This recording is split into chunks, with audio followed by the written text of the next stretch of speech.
Bonjour à tous et à toutes, j'espère que vous allez bien. Installez-vous confortablement. Et aujourd'hui, je vous parle de Flesh and Blood Outsiders, la nouvelle extension standalone qui vient de sortir. J'essaye de vous accompagner au mieux grâce à cette vidéo. C'est parti.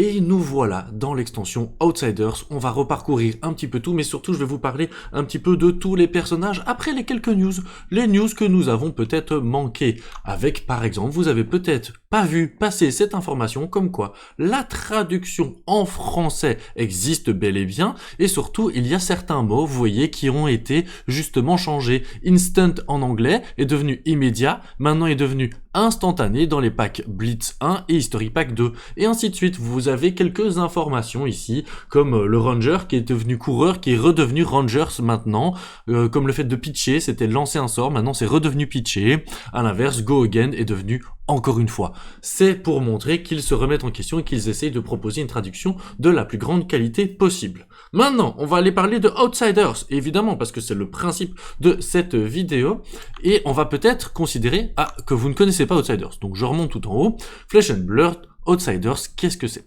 Alors, on va parcourir ensemble. Il vient de sortir déjà maintenant, il y a toujours des Pro Tours et plein d'annonces avec plein de tournois. Surtout ce qu'il faut savoir. Le 24 mars, il est arrivé, évidemment. Et qu'est-ce qu'il a proposé? Il a proposé différentes langues. Ça, c'est hyper intéressant de tout de suite s'en souvenir. 239 nouvelles cartes dans ce set. Des cartes Marvel, vous le connaissez, hein, les cartes Marvel, c'est les cartes les plus difficiles à obtenir, les cartes les plus jolies. Vous avez la carte de base Codex of Freely qui est ici, et vous avez la carte en version beaucoup plus belle, je les trouve magnifiques. Dites-moi en commentaire si vous aussi vous les trouvez aussi belles que ça. Vous avez même la Rarity Distribution, donc vous avez plein d'informations, aussi le prix par rapport au display. Qu'est-ce que vous avez d'autre ensuite? Eh bien, vous avez les 3 types de boosters, et je le rappelle encore une fois, dans différentes langues. À vous de choisir avec quoi vous voulez jouer à Flesh and Blood, en français, en anglais, en espagnol, en allemand. Surtout, ce qui est hyper intéressant pour vous qui découvrez peut-être Flesh and Blood, c'est les packs de Blitz. C'est justement ces personnages-là. C'est des packs qui vous permettent de directement arriver dans une partie et de pouvoir jouer au format que j'appellerais le format le plus rapide, le Blitz, pour pouvoir jouer à Flesh and Blood. Ce qui est cool, c'est qu'il y a 6 héros différents avec 3 classes différentes, et justement le principe de cette vidéo, ma volonté, c'était de parcourir avec vous chacun des héros ici présents pour vous donner un petit peu, pour parcourir avec vous en fait quelques cartes que j'ai trouvées, des cartes clés, parcourir avec vous aussi un petit peu ce qu'ils font pour que vous puissiez peut-être choisir quel héros vous avez envie de jouer. C'est donc vous faire un peu un résumé de tout ce qu'il y a dans cette extension Outsiders en parlant plutôt des héros. Voilà, et c'est parti pour cette partie-là, justement. Alors, si je fais ça et ça, tada, normalement, on arrive dans le bon setup où on va pouvoir commencer à vous parler de Katsu. Et évidemment, pour ceux qui connaissent Flesh and Blood, Katsu, c'est un ninja que j'affectionne particulièrement, qui existe depuis le tout début. Souvent, je fais la petite chanson Katsu, Katsu, et maintenant, vous allez l'avoir en tête à chaque fois que vous allez jouer. Et donc, du coup, eh bien, lui, c'est un héros qui a 4 d'intelligence, 22 points de vie, et la première fois qu'il va faire une attaque action qui va toucher, qui touche plutôt, tu peux défausser une carte de 0 dans ta main. Et si tu le fais, tu vas chercher dans ton deck une carte qui a le mot combo. Vous allez voir, on va en parler juste après. Le mot combo est important. Et donc cette carte combo, vous allez la bannir, mélanger votre deck et vous allez pouvoir la jouer. Donc c'est vraiment un principe de je te fais une petite attaque. Et grâce à ça, eh bien, je vais pouvoir aller chercher une carte combo et enchaîner et faire de plus en plus de choses dans mon tour. Par contre, ce qui est pas obligatoirement super facile, c'est que n'oubliez pas qu'il vous faudra défausser une carte de 0. Et ça, qu'elle doit être dans votre main. Il fonctionne avec quelle arme? Eh bien avec Kodachi, que nous connaissons très très bien, évidemment, pour ceux qui ont déjà joué à Flesh and Blood. Elle vous coûte 1, si tu as une carte dans ta pitch zone qui coûte 0, elle a Go Again, donc souvent vous faites une première attaque, souvent vous faites même pas une première attaque, vous pitchez une carte de 3, vous avez 3 de pitch, une carte qui a un coût de 0, et comme ça vous pouvez faire Kodachi, parce que vous pouvez en avoir 2, et donc proposer 2 petits dégâts. Vous allez voir que c'est hyper intéressant pour les Changeling, parce que parfois vous avez des cartes qui interviennent seulement à certains moments, si c'est la 3e fois que ça touche d'affilée, ce genre de choses sont très intéressantes. J'essaie de pas m'arrêter trop longtemps sur chaque carte, mais évidemment je vais pas pouvoir m'en empêcher, j'ai envie de vous partager plein de choses. 13 Strike, une carte extrêmement connue, évidemment. Elle coûte 2, elle attaque pour 5, elle a Go Again. Jusqu'à là, vous allez me dire, ultra simple. Ce qui devient intéressant, et vous allez comprendre le principe du ninja, c'est le côté combo. Vous voyez, combo. Si ce 13 Strike, bon, alors c'est trop dur à prononcer, hein, mais si la carte précédente que je viens de vous montrer était la précédente carte qui est dans la Chainslink, cette carte-ci, pardon, coûte 1 de moins. Donc déjà, elle coûterait 0. Et en plus, elle a plus 2. Donc, du coup, ça devient une carte 5, Go Again en plus, et qui a coûté 0. Très intéressant. Et on peut même aller plus loin. Eh bien, s'il y a une carte qui a Gust Wave dans son name, qui est la dernière attaque, alors celle-ci coûte 2 de moins, elle a Go Again, quand elle attaque, elle bannit une carte combo, donne-moi défaut, si je le fais, je peux aller chercher dans mon deck une carte du même nom, ensuite mélanger, ensuite la jouer, et vous aurez compris, le ninja, c'est tout son principe, c'est le Go Wide, comme on appelle ça, ça va vraiment être de faire des attaques, du Go Again, faire des attaques, du Go Again, faire des attaques, du Go Again, et ainsi de suite, et proposer plein de petits dégâts, quoique pas si petits que ça, on est d'accord, hein. Il fonctionne aussi avec un nouvel équipement que je trouvais sympa, donc c'est pour ça que je l'ai sélectionné. Déjà, je trouve les artworks magnifiques, c'est pour ça que je vous ai mis ça. Même le fond, dites-moi un petit peu ce que vous pensez de mon setup, si vous aimez bien ça, dites-moi ça dans les commentaires. J'adore lire vos commentaires en fait. Instant, donc tu peux détruire ce masque, nommer une carte, et la prochaine action que tu vas jouer, la prochaine carte que tu vas jouer ce tour-ci, porte ce nom. Et ça, c'est hyper intéressant, parce que du coup, ça peut vous permettre de faire porter le nom d'une carte dont vous avez besoin pour faire une combo, sans pour autant avoir cette carte. J'espère que vous m'avez compris. Et du coup, j'avais sélectionné encore celle-ci. Quand elle touche, tu peux payer 1. Si tu le fais, tu peux choisir Edge Up, 13 Strike ou Twin Twister. Cette carte va gagner un nom. Donc ça peut être hyper intéressant, encore une fois, pour vous faire exactement ce que je viens de vous expliquer. C'est-à-dire aller chercher des cartes avec des combos et vous permettre de jouer plus facilement. Deuxième personnage, l'autre ninja. Donc ça, c'est des personnages qu'on connaît déjà. Eh bien, Benji. Benji, très particulier, il a que 17 points de vie. Et surtout, il peut faire un truc assez intéressant et assez puissant, je trouve. Hein. Mais toutes tes cartes action qui ont 2 d'attaque ou moins, ne peuvent pas être défendues par des cartes de la main de ton adversaire. Donc si tu lui proposes un petit 2, Go Again, ton adversaire ne peut pas défendre avec les cartes de sa main. Il peut défendre avec son arsenal, il peut défendre avec ses équipements, mais l'air de rien, surtout en blitz ou quoi, ça peut être assez puissant, surtout en scellé ou en draft, parce que souvent on n'a pas obligatoirement tous les équipements qu'on veut, et donc il y a pas mal de petits dégâts qui peuvent se placer. La première fois qu'une carte que tu contrôles touche, ta prochaine attaque gagnera plus 1. Donc voilà, vous avez Benji qui en gros fait des mini-attaques mais qui empêche l'autre de se défendre. Il fonctionne aussi avec Kodachi, donc je vais pas réexpliquer Kodachi. Et je vous ai mis quelques exemples comme Edge Jab, 0, Go Again, coûte 1. Ensuite, eh bien, on aurait par exemple cette carte, Plunge.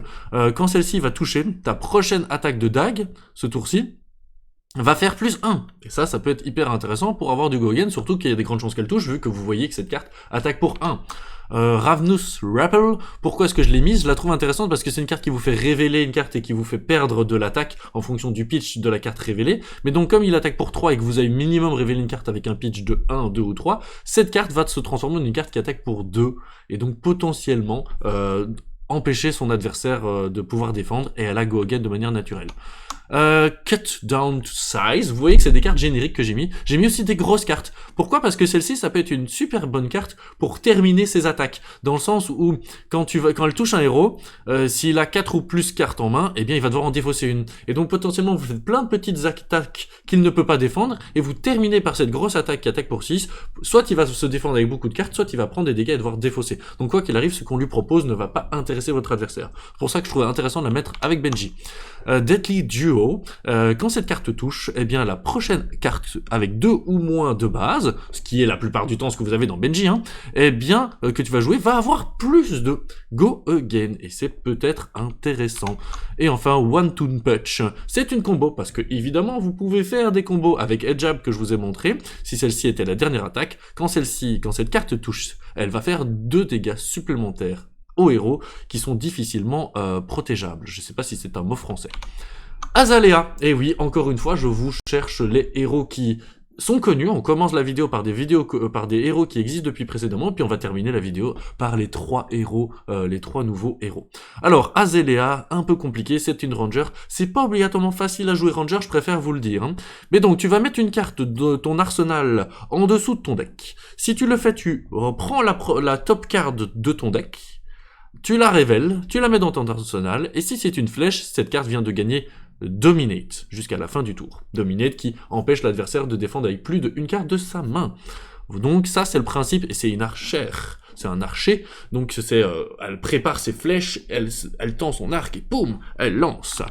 Justement, en parlant de son arc, eh bien, par tour, tu peux faire en instant, tu peux mettre une carte flèche de ta main dans ton arsenal, et tu peux aussi, une fois par tour, tu peux cacher une carte, une flèche qui était face down dans ton arsenal, face up. Et si tu le fais, tu lui mets des IM counter. On va voir ce que c'est. Vous allez lui mettre des petits compteurs sur votre carte, et vous allez voir, c'est très utile. Mais elle a aussi un équipement qui est une spécialisation pour elle, et qui dit que à chaque fois qu'une carte va être mise face up dans ton arsenal depuis ton deck, tu peux payer 1, et si tu le fais, tu vas mettre un IM counter en it. Donc vous avez compris qu'il y a un truc avec des compteurs à devoir placer sur nos cartes. Allons voir un petit peu ce qu'il se passe.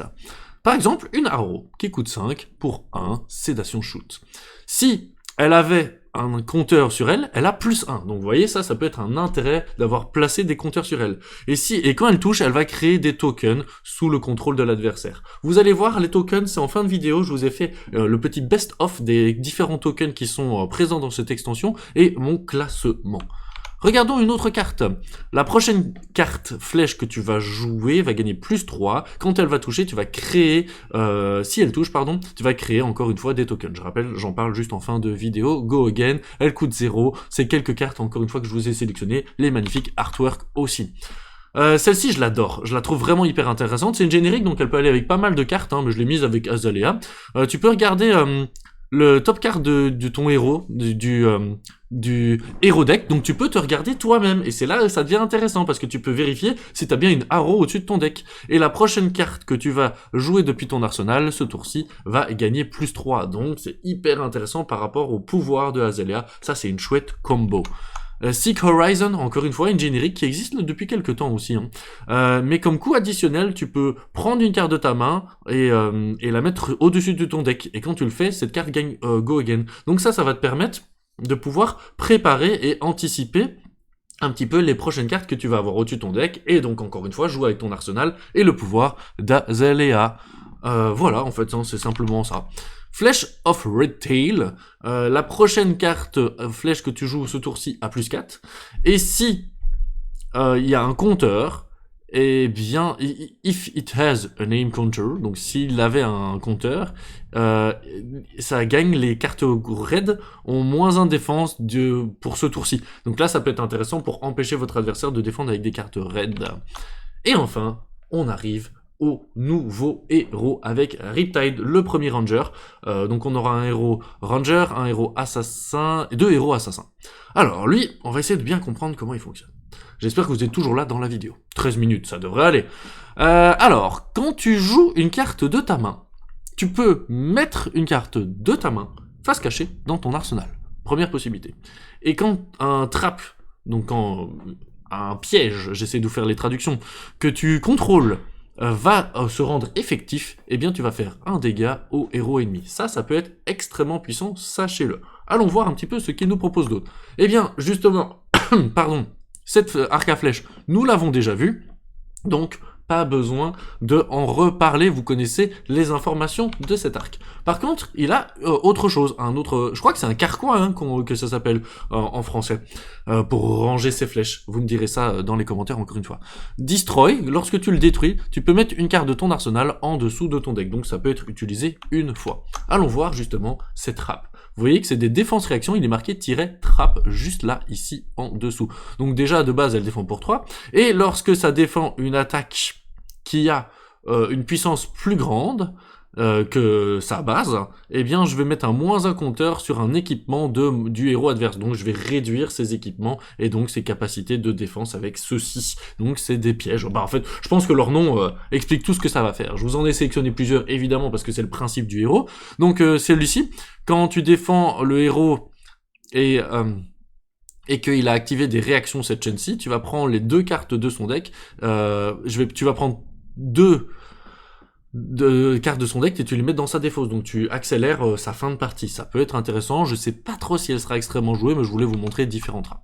J'ai mis Ravnus Rappel parce que je l'adore, et parce qu'à mon avis Riptide va beaucoup plus se jouer avec des raids, et donc essentiellement avoir assez peu de cartes qui vont être réduites négativement, et donc attaquer pour 4 go again, c'est toujours intéressant pour toi. Toxicity, c'est une Assassin Ranger, je sais pas si vous aviez remarqué ceci, mais donc parfois vous avez des cartes avec des doubles classes. Je sais pas trop si j'en ai déjà montré, mais ça va arriver plus fréquemment maintenant. Des cartes avec double classe, donc double choix. Donc ici je la mettrai en Ranger. La prochaine carte Ranger, du coup, que tu vas jouer ce tour-ci, si elle touche, elle fait perdre 5 points de vie au héros adverse. C'est énorme. Franchement, moi je trouve que cette carte va être ultra puissante, que ce soit en assassin, que ce soit en ranger. En tout cas, je la trouve puissante parce qu'elle coûte 0 en plus. Donc elle dit vraiment à ton adversaire, écoute, c'est très très simple. Si ma prochaine carte elle touche, tu vas subir ta vie, mais comme pas possible. Et sachant qu'en plus, en assassin, j'aurais plutôt tendance peut-être à la mettre en assassin avec des surprises, des attaques reaction qui font que clairement tu fais tout pour que ta carte elle touche et donc peut-être tuer ton adversaire, presque des one turn kill potentiellement. Carte suivante. Eh bien, c'est celle-ci qui dit que si elle a justement un compteur dessus, eh bien, elle a plus 1. Ça pourrait aller avec Azalea aussi, hein, je vous ai sélectionné différentes cartes. Hein. Et les dommages qui devraient être faits par ce personnage-ci ne peuvent pas être prévenus, donc ça empêche certaines cartes qui vous permettent de dire les prochains dégâts subis devraient être prévenus. Eh bien, là, non. Donc ça peut être intéressant. Falcon Wing, même chose, s'il y a un compteur dessus, il gagne plus 1, il a go again, donc ça attaquera essentiellement pour 3 go again ou pour 4 go again, petite flèche, petite attaque sympathico-sympathique, surtout c'est une carte raid. Viren Touch, eh bien elle ne peut pas être jouée de la main, donc ça paraît assez logique puisque ici vous allez essayer de jouer autour du fait de jouer des cartes de votre arsenal, et quand la Changeling sera finie, si elle a été défendue par une carte de la main de ton adversaire, eh bien tu vas créer un token sous son contrôle, et ça c'est pas génial pour lui, vous allez voir il y a pas mal de tokens, encore une fois j'en parle en fin de vidéo. Arachni, mon personnage préféré. Évidemment. C'est le personnage que je vous conseille de jouer si vous découvrez Flesh and Blood parmi les 3 nouveaux, et que vous voulez jouer les 3 nouveaux. Mais même parmi les 6 personnages, j'aurais tendance à vous conseiller celui-ci. Tout d'abord parce qu'il est nouveau, donc déjà c'est cool, il est nouveau comme tout le monde, c'est un nouveau personnage. Ensuite, parce que je trouve que sa capacité est extrêmement simple à comprendre. Donc il a 19 points de vie, c'est vrai que je ne l'ai pas dit pour les autres personnages, mais vous le voyez vous-même. Et surtout, il dit simplement que ta première attaque avec Stealth, caché quoi, camouflage, je sais pas comment on va appeler ça en français, chaque tour à go again. Donc simplement, tu vas créer un personnage avec du go again. Moi, je trouve que c'est hyper intéressant de découvrir Flesh and Blood avec cette mécanique de go again, qui est vraiment une mécanique principale du jeu, et qui vous permet justement de faire pas mal de petites choses à votre tour, et l'air de rien, ça peut rendre intéressant vos découvertes. Et surtout, ça le rend le plus, je mets des énormes guillemets à ce que je vais dire, le plus simple à jouer. En tout cas, c'est plus simple de comprendre ça que clairement comprendre Riptide ou Azalea que je viens de vous présenter, ou s'il se passe si, tu peux faire ça, mais ça doit venir de ton arsenal, la carte doit être face cachée, et tu fais des trucs, c'est hyper intéressant, c'est hyper génial, mais par exemple, ce personnage-là, moi c'est celui que je conseillerais pour découvrir le jeu dans Outsiders. Et c'est pour ça que je voulais vous en parler. C'est vraiment un personnage que j'ai pas mal joué et que j'aime énormément, parce que moi je suis quelqu'un j'aime bien jouer des personnages assez agressifs et assez simples de jeu en termes d'effets. Il fonctionne avec ceci, qui est une dague pour les assassins, et qui est très sympa parce qu'elle coûte 2, elle a go again, elle attaque que pour 1, donc c'est moyen cool jusque là. Elle a piercing, c'est-à-dire que si ton adversaire met un équipement pour se défendre, cette carte, eh bien, va avoir plus 1, donc déjà souvent, ton adversaire va pas mettre d'équipement, il va devoir mettre une carte de sa main. Et pourquoi je dis il va devoir mettre une carte de sa main? Parce qu'en fait, j'adore ce genre de situation, c'est que c'est son adversaire qui doit prendre une décision, mais quoi qu'il arrive, ça l'arrange pas. Parce qu'il est bien marqué que si cette carte touche un héros, la prochaine fois qu'il va vouloir défendre avec une carte ou plus, qui est une attaque action card de sa main, vous voyez, quand on défend avec des cartes attaque action, elles ont une valeur de défense qui est de 2 ou de 3. Eh bien, ces cartes vont avoir moins 1 lorsqu'elles défendent, de défense. Et ça, c'est super puissant. Donc imaginons, il avait une carte de 3, et qu'il accepte ces dégâts-là. Eh bien, prochaine fois qu'il va vouloir défendre avec elle, ce tour-ci, elle a seulement une valeur de 2. Sachant que vous pouvez, dagger une main, vous pouvez avoir 2 dagues. Et donc, oui, ça coûte du pitch, oui, ça vous coûte des ressources, mais donc moi souvent, mes premiers tours, c'était première attaque avec ma dague, Et puis ensuite, en fonction de ce qu'il avait fait, soit il défendait, et du coup, deuxième attaque avec ma dague pour l'obliger à accepter ce petit dégât, mais surtout pour lui faire perdre des points de défense, soit il acceptait la première dague, je taquais pas avec ma deuxième dague, et je commençais mon tour, sachant qu'il allait avoir des points négatifs. Les deux dagues sont cumulables en plus, donc il peut y avoir jusqu'à -2, et ça c'est très puissant. Je passe un peu plus de temps sur lui, mais parce que franchement, je pense que c'est celui que j'ai envie de vous conseiller.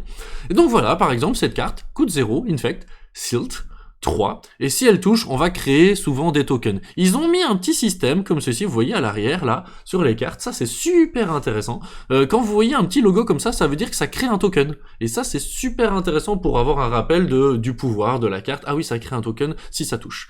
Donc c'est une carte qui a 3, et qui a pas Go Again de base, mais je vous rappelle qu'Arachni, il donne Go Again à sa première attaque, Silt. Donc en fait c'est une carte qui est géniale, parce qu'elle coûte 0, 3 défense, ça c'est hyper intéressant aussi de pouvoir jouer avec des cartes qui ont 3 de défense, 3 d'attaque, Go Again entre guillemets, en imaginant que c'est notre première carte, extrêmement simple, et surtout oblige l'adversaire à défendre, parce que sinon on va lui créer des tokens sous son contrôle qui ne l'arrangent pas.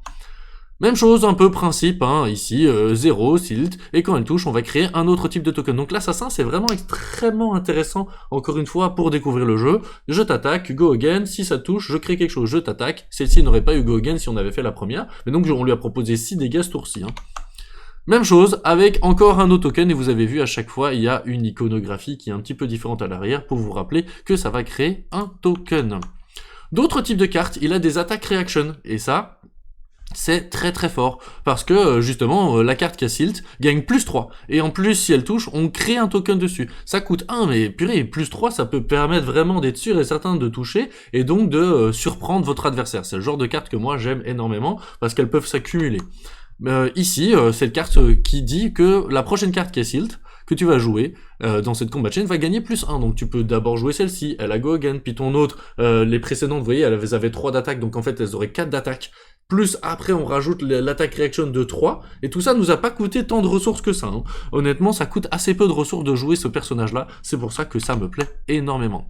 Razor Edge, une attaque reaction, vous voyez, celle-là elle est incroyable, en raid, moi je la veux. Elle dit simplement qu'une carte Castle gagne +3, mais surtout elle coûte 0 celle-ci, et ça c'est super puissant. Imaginons que vous en avez une ou deux en main, waouh, vous donnez +3, ça fait +6. Comment voulez votre adversaire, il se défend de ça? Et je vous invite à vous souvenir de la fameuse carte que j'ai présentée avec, il me semble, Azalea, qui disait que la prochaine carte que vous allez jouer, si elle touche, elle fait -5 points de vie à votre adversaire. Moi, je pense que ce -5 points de vie, vous l'annoncez, vous jouez votre carte et vous faites des réactions comme celle-ci. Waouh, l'adversaire, il peut prendre énormément de dégâts sur un tour que vous avez préparé. Évidemment, ça demande de la préparation, hein, mais moi, ça m'a énormément plu. Et on passe à Uduri.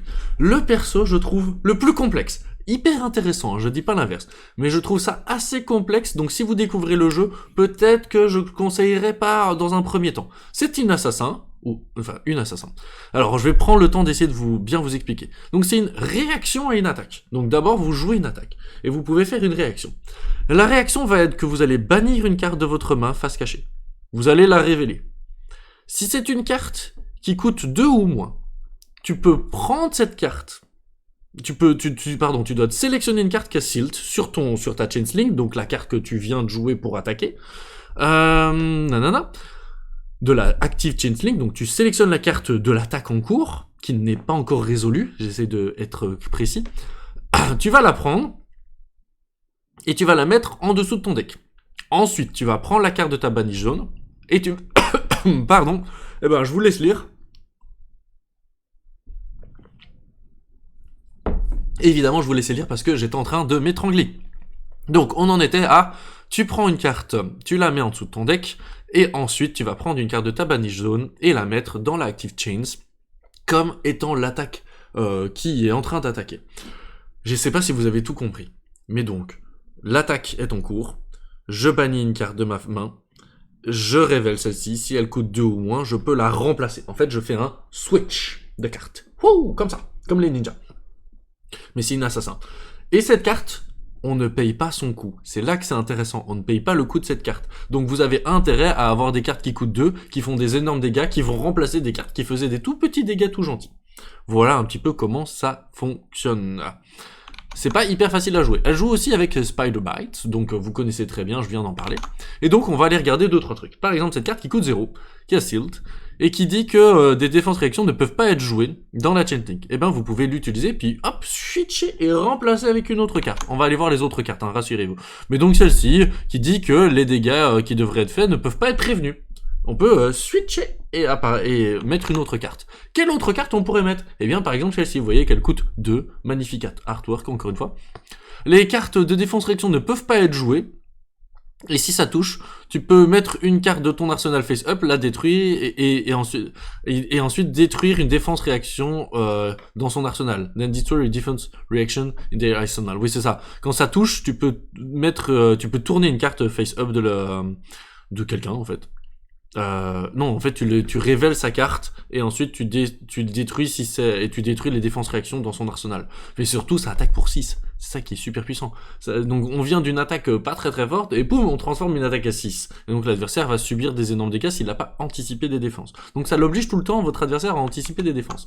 Cette carte, Death Touch, je crois que elle va être jouée énormément. Je la trouve super belle, mais surtout, elle est extrêmement intéressante. Donc, typiquement, il dit qu'elle ne peut pas être jouée depuis ta main.